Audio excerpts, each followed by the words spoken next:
प्रदर्शनकारियों पर दिए गए एक ऐसे बयान की जिससे सियासी घमासान छिड़ गया है।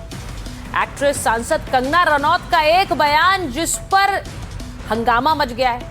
अब मैं आपको बताती हूँ, कंगना रनौत ने जिस तरह प्रदर्शनकारियों के बीच कई वीडियोस आए, कई वीडियोस में ऐसी भाषा का इस्तेमाल था जो प्रधानमंत्री के खिलाफ थी, कई ऐसे वीडियोस आए जिसमें अभद्र भाषा का इस्तेमाल था। इसे लेकर कंगना रनौत ने अपना मत रखा और उन्होंने एक पोस्ट किया। छात्र प्रदर्शन को लेकर कंगना रनौत ने बैक टू बैक 2 पोस्ट किए। उन्होंने प्रदर्शन के दौरान बनाई गई रील्स की भाषा पर सवाल उठाया, जो रील्स आपने भी देखी होंगी। अब कंगना ने जंतर मंतर पर हुए प्रदर्शन पर 2 पोस्ट किए।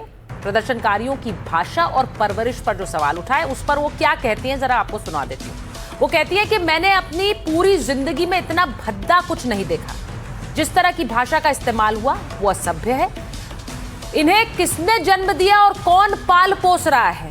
इस तरह की सोच और व्यवहार कहां से सीख रहे हैं? कुछ प्रदर्शनकारी लड़कियों की रील्स पर नाराजगी जताई गई।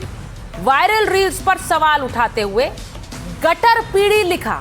गटर पीढ़ी, ये भारतीय लड़कियां पश्चिमी सभ्यता से प्रभावित हैं।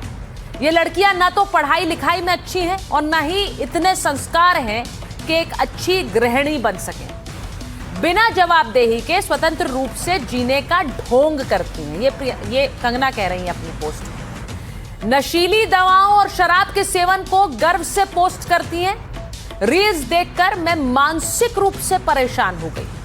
अब डिजिटल डिटॉक्स की सख्त जरूरत महसूस हो रही है। तो कंगना रनौत ने रील्स के माध्यम से जो भाषा इस्तेमाल की गई थी उस पर अपनी भड़ास निकाली, लेकिन इस दौरान उन्होंने जिस भाषा का इस्तेमाल किया उस पर हंगामा मच रहा है, क्योंकि उन्होंने गटर जनरेशन की बात कर दी। उन्होंने कहा कि इस तरह की भाषा को देखकर मुझे मेंटल डिटॉक्स चाहिए। इन इंस्टा स्टोरीज के बाद आज कंगना संसद भी पहुंची, जहां उन्होंने अपने पोस्ट को सही ठहराया।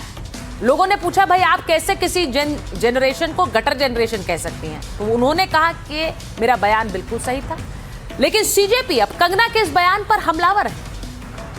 आप हमारे 75 ईयर ओल्ड प्राइम मिनिस्टर हैं, उनकी दिवंगत माता जी को उनको इतनी गंदी गंदी भद्दी गालियां दे। हमने भी स्टूडेंट प्रोटेस्ट किए हैं। इतना हमें संकोच होता था, इतनी शर्मिंदगी होती थी कि हमें कैमरा में दिखाया जा रहा है, आगे एक स्टूडेंट को करके हम अपनी मांग रखते थे। कौन स्टूडेंट प्रोटेस्ट का हिस्सा नहीं बने? ये किस तरह के स्टूडेंट हैं और किस तरह की अश्लील बातें हैं, किस एंगल से ये लोग स्टूडेंट लगते हैं? आज इनके जो भी आगे चल के सुप्रीम कोर्ट के लॉयर्स होंगे या लॉयर्स होंगे, क्या इनके माँ बाप अफोर्ड कर पाएंगे? ये इनके खुद की तो हैसियत नहीं है अफोर्ड करने की। देखिए, कंगना रनौत जी को अब उनके पार्टी वाले ही ज्यादा नहीं पूछते हैं, ज्यादा सीरियसली नहीं लेते हैं उनको, तो हम लोग भी क्यों सीरियसली ले? मुझे नहीं लगता जेन जी में या जेन अल्फा में या कोई भी यंगर जनरेशन में उनको सीरियसली कोई लेता है या उनकी बात सुनता है। देश के लोकतंत्र में भरोसा फिर से जगाने का काम जेन जी ने किया है, आपने नहीं किया है, तो ये आप जरूर याद रखिए। तो सौरभ दास, सीजेपी के प्रवक्ता, कह रहे हैं कि जेन जी को उठाने का काम हमने किया, आपने नहीं किया। अब कंगना के बोल वचन ने कैसे सियासी टेंशन बढ़ा दी है, ये भी सुन लीजिए।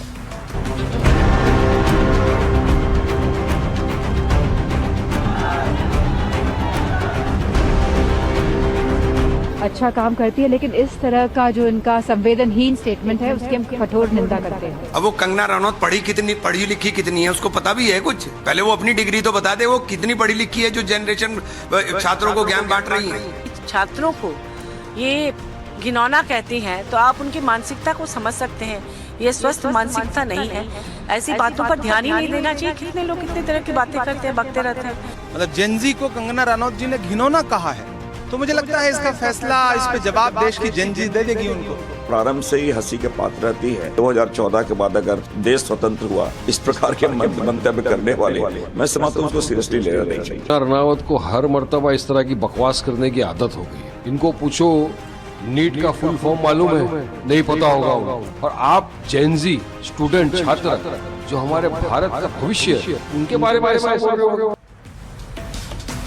अब आपको ये भी बताती हूँ कि ये पहली बार नहीं है जब कंगना रनौत के एक बयान से सरकार की टेंशन बढ़ गई है। इससे पहले किसान आंदोलन पर कंगना रनौत ने कहा था कि नेतृत्व कमजोर होता तो बांग्लादेश जैसी स्थिति होती।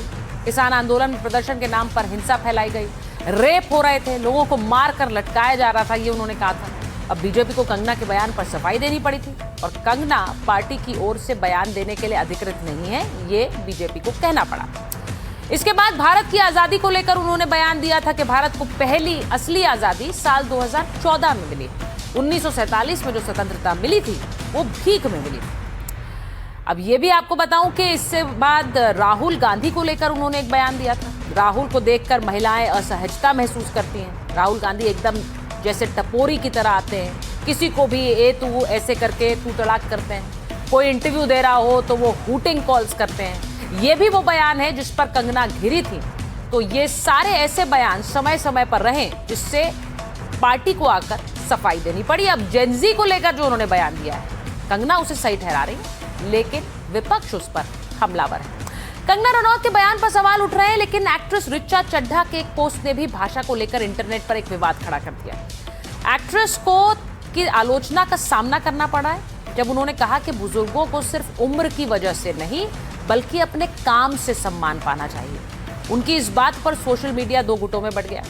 उन्होंने आलोचना उनकी तब शुरू हुई जब ऋचा ने एक्स पर पोस्ट शेयर करके शिक्षा से जुड़े मुद्दों पर हो रहे प्रदर्शनों के दौरान एक युवा प्रदर्शनकारी का समर्थन किया। ऋचा ने लिखा, कृपया सिर्फ इसलिए बुजुर्गों का सम्मान न करें कि वो सीनियर सिटीजन है। आपको इज्जत अपनी कमानी पड़ती है और ऐसे लोगों के लिए आप सड़क की एक किनारे पर खाना रख दीजिए, उतना ही काफी है। इसे लेकर सोशल मीडिया पर बहुत हंगामा मच गया। किस तरह की भाषा ऋचा चड्ढा इस्तेमाल कर रही है।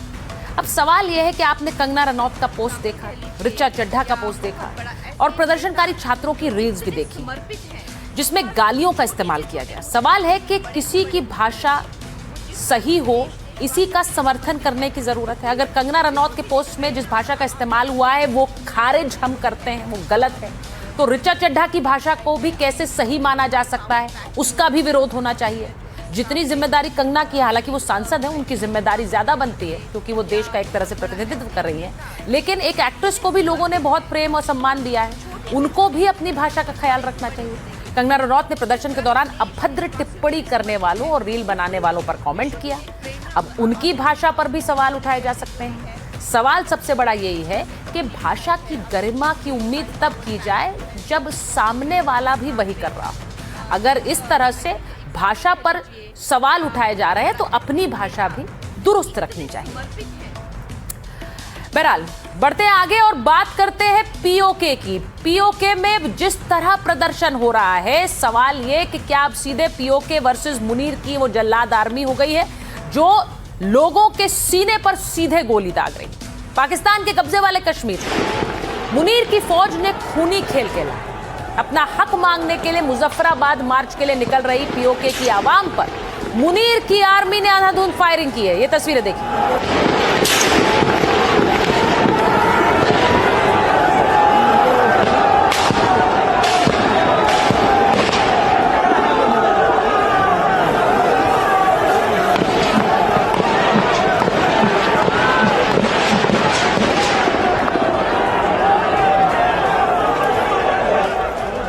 तस्वीर मीरपुर की है। मुनीर की आर्मी ने निहत्थे लोगों पर फायरिंग की। फौज और रेंजर्स ने लोगों को घेर कर गोलियां चलाई। ये देखिए तस्वीर।